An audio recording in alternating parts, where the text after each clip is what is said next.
Development is a little bit like martial arts in the fact that if you practice your skill set every single day, you will improve. And if you practice your foundations, whether that's in HTML, CSS, and JavaScript, you can't go wrong. This is something that I've always taken to heart. It's that wax on, wax off methodology, sort of like in Karate Kid, where essentially you're practicing your techniques over and over. You are making sure that you know how to essentially do development inside and out. And the foundations in development always change as well.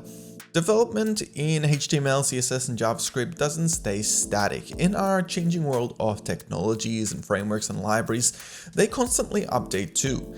So making sure that you are practicing with your foundations is really important. Every year or two, I love to jump onto the latest tutorials such as on Egghead.io, or even in this case, I'm going to probably jump onto Free Code Camp and essentially go through those foundations again. There's a lot of stuff that I eventually end up doing which become really bad habits in development. Maybe it's not doing centers on divs properly. Maybe I'm using divs with align center instead of maybe just text center or something even simpler than that. But it's really making sure that when you're doing your development, when you're doing your coding, you're doing it properly.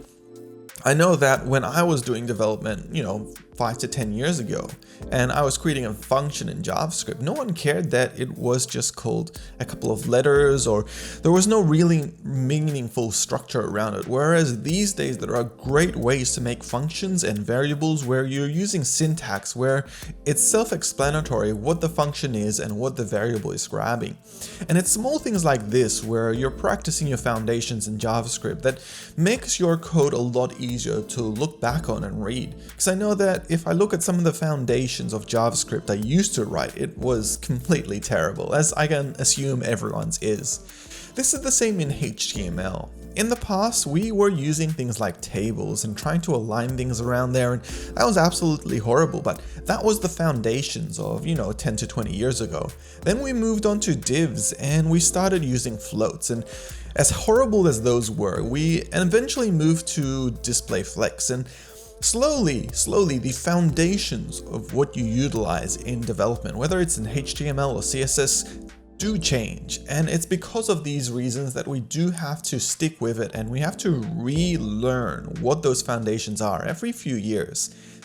This is something I'm going to probably be doing soon. I might do a series on me going through the Free Code Camp and going through the HTML, CSS, and JavaScript basics. So I hope you guys can follow along with me. But if you guys haven't already, I would definitely recommend just rechecking your own basics, because it can only make you a better developer.